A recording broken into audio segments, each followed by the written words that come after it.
Good morning. My name is Phoebe, and today I will be reading The English Roses by Madonna, the singer.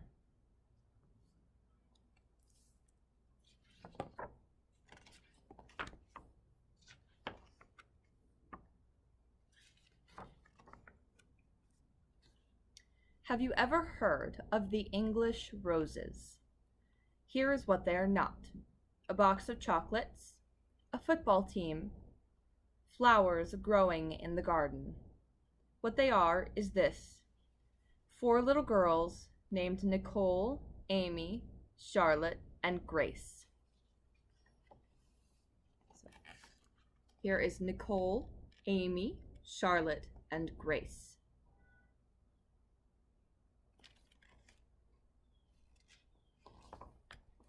Here are some things you should know about them. They go to the same school and live in the same neighborhood. They play the same games, read the same books, and like the same boys. They have picnics in the summer and ice skating parties in the winter. They are practically glued to each other at the hip. Most of all, they love to dance.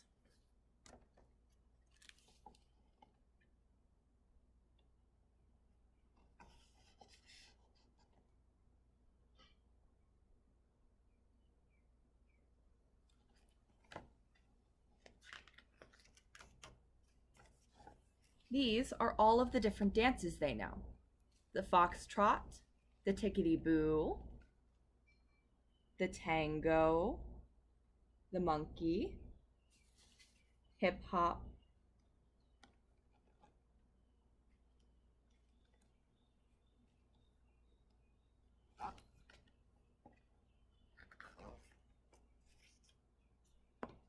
It all sounds perfectly fun and nice, and in many ways it was, but there was only one problem. They were all a little bit jealous of another girl in the neighborhood. Her name was Bina, and here are some things you should know about her. She was very, very beautiful. She had long, silky hair and skin like milk and honey. She was an excellent student and very good at sports. She was always kind to people. She was special. But she was sad, because even though she was the most beautiful girl anyone had ever seen, she was also very lonely. She had no friends, and everywhere she went, she was alone. So, here is Bina, and here are the jealous English roses.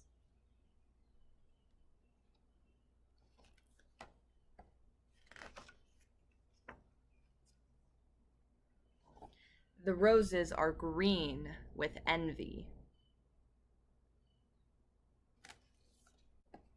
By now, you are probably wondering, what's the big deal? If she was so nice, why didn't the English roses invite her over for a cup of tea? Listen, I already told you why. Because they were a little jealous. Well, maybe more than a little. Haven't you ever been green with envy, or felt like you were about to explode if you didn't get what somebody else had? If you say no, you are telling a big fat fib, and I am going to tell your mother. Now stop interrupting me.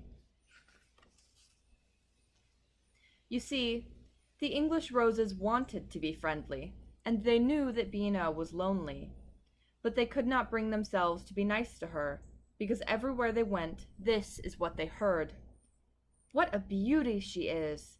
She shines like a star. That Bina is something else." When Nicole and Amy and Charlotte and Grace heard people speak this way about Bina, they always felt like they were going to be sick. This is what they would say: "How could anyone be so perfect? No one ever says that about us. It's not fair to have so much.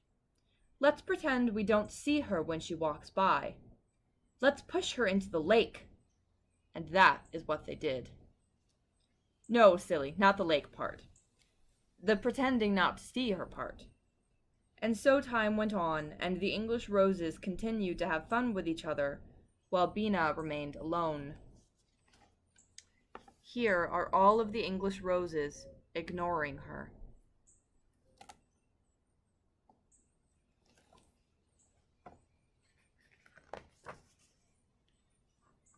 One night, when all the girls were having a sleepover party at Nicole's house, her mother peeked her head around the corner and said, "Do you mind if I come in and have a chat with you?"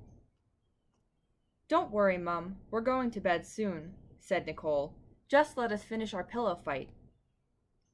"That's not why I came in here," her mother replied. "I want to talk to you about Bina. She lives down the street. She goes to your school.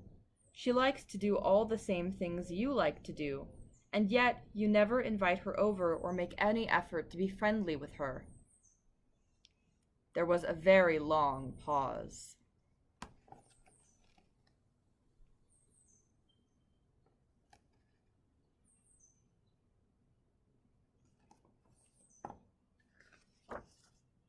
The English roses looked around the room at one another. Amy was the first to speak. "She thinks she's God's gift to creation just because she's beautiful." "Yes, why should we invite her over? She gets enough attention already," Charlotte joined in. "It's not that we don't like her," said Nicole. "It's just that she's probably stuck up. Pretty girls usually are." Nicole's mother thought about this for a moment, and then she said, "I think you girls are being unfair. She looks like she could really use a friend, and you haven't even had a conversation with her. How do you know what kind of a person she is? How would you like it if people decided whether they were going to be nice to you based on how you look?"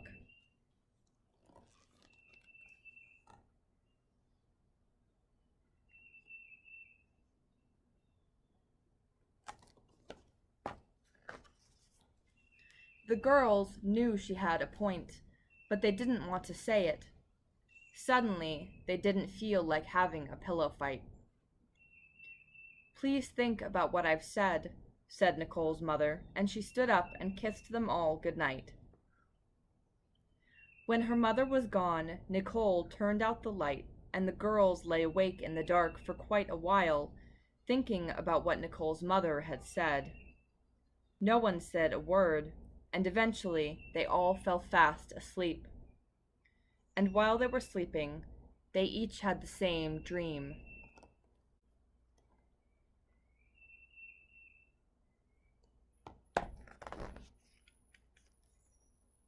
Here is what they dreamed. All four of them were having a picnic in the park, complaining, as usual, about how beautiful Bina was, how she got too much attention, and how unfair it was for them, when suddenly a fairy godmother appeared. She was short and plump and very jolly looking. "Listen, why am I telling you this? Don't you know what a fairy godmother looks like?" Anyway, she landed right on top of Charlotte's sandwich. "Oh, excuse me! Is that pumpernickel bread?" she said, sniffing the air. "I just love the smell of pumpernickel." The girls sat and stared at her with their mouths open, because they had never seen a fairy godmother before. "Ahem," said the fairy godmother, clearing her throat. "Now, where was I? Oh, yes.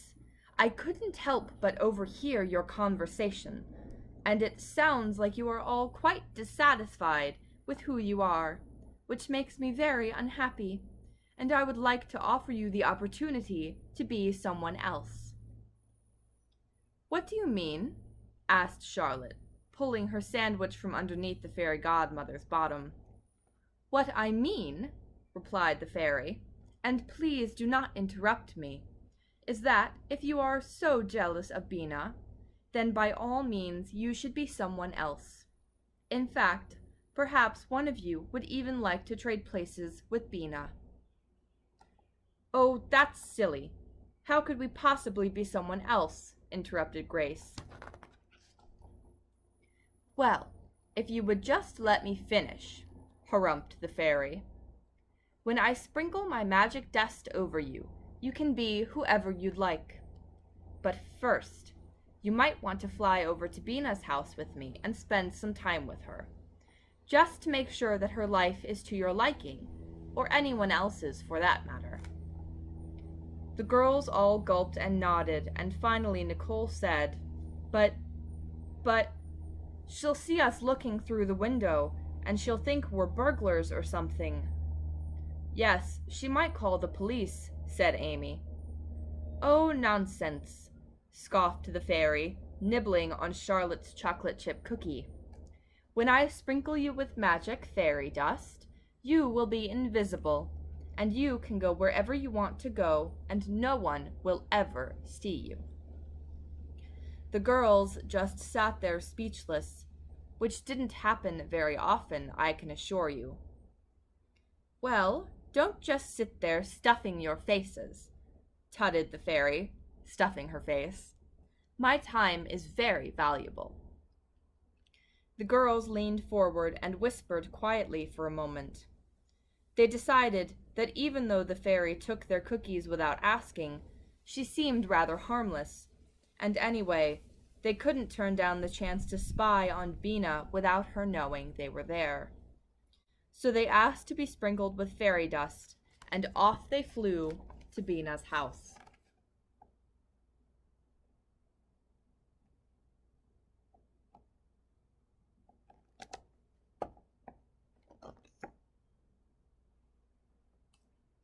Suddenly, they found themselves sitting around Bina's kitchen table, and there, on her hands and knees, was Bina, scrubbing the floor. Sweat was dripping from her forehead, and she looked very tired. All at once, her father came into the room and said, "It's getting late, Bina. When you finish scrubbing the floor, I think you should start cooking dinner. I'm going outside to fix the car."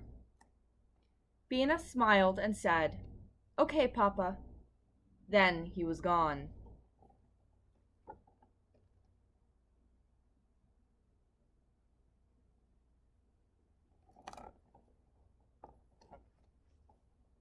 Bina proceeded to do a multitude of tasks. When she finished cleaning the floor, she peeled potatoes, she chopped onions, she set the table, she scaled the fish, she washed and ironed the clothes.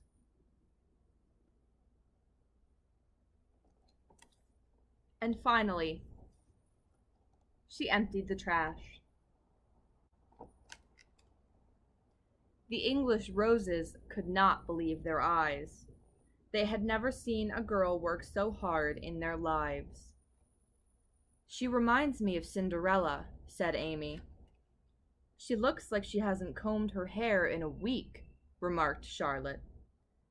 "Where is her mother?" asked Nicole. "She doesn't have a mother," replied the fairy godmother. "She lives alone with her father, and he works all day. So when she comes home from school, she has to clean the house and wash the clothes and cook the dinner." "You mean she does it all by herself?" asked Grace. "Yes, you ninnies," answered the fairy. "I just said she lives alone with her father." "What happened to her mother?" asked Nicole. "She died a very long time ago, poor thing," sighed the fairy. "And as you know, Bina has no friends, so she spends all her time on her own." "Well, come along then, girls. Would you like to see what her bedroom looks like?" The English roses all stood up to go, but they felt bad about leaving Bina behind all by herself with so much work. "Oh, don't dawdle, ladies. I've got places to go and people to meet," said the fairy impatiently. So off they went to see if Bina's room was to their liking.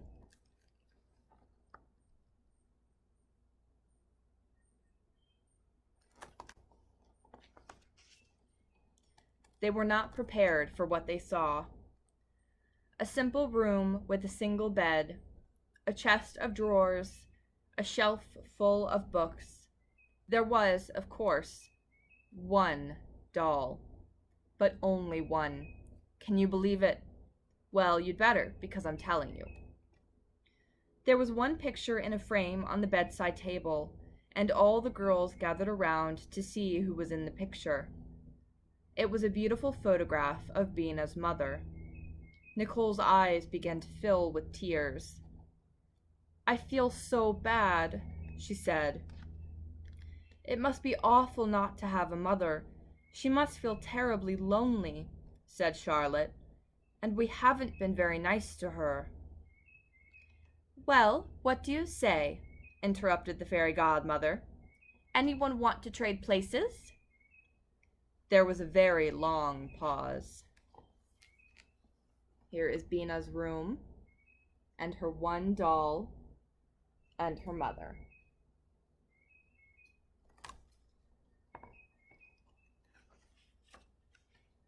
The English roses looked at one another.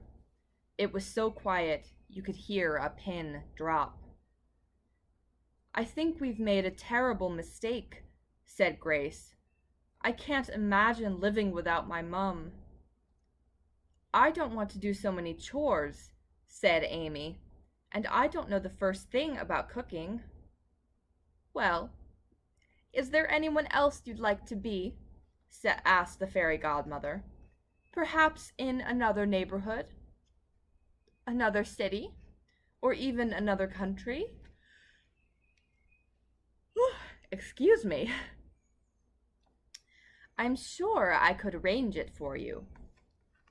"Please, just let us go home to our own cozy beds and our families who we love," begged Nicole. "Yes, we want to go home," cried the rest of the girls. "Suit yourself," said the fairy. "But in the future, you might think twice before grumbling that someone else has a better life than you. As I've said before, I'm a very busy woman." In the blink of an eye, the English roses were back in bed, fast asleep.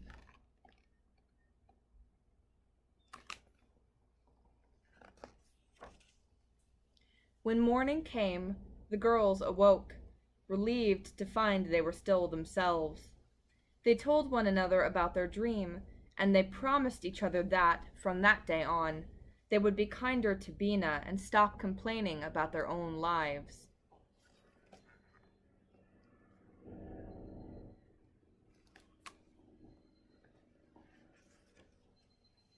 First, they invited Bina to a tea party, and then they started walking to school with her, and not long after that they were doing homework together.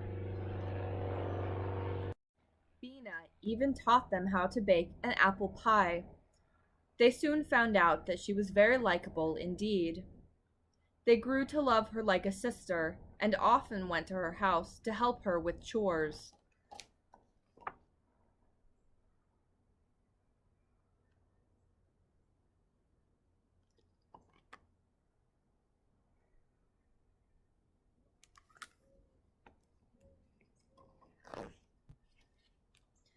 Time went by, and soon everywhere the English roses went, Bina went with them.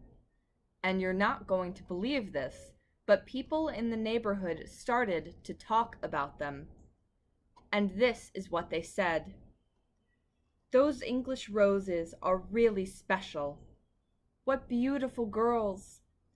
They'll grow up to be incredible women one day."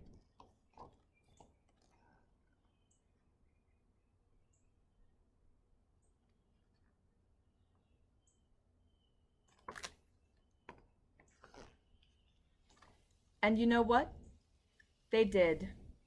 And if you don't believe me, then go and find out for yourself. I didn't make this up. The end. This was The English Roses by Madonna, the singer.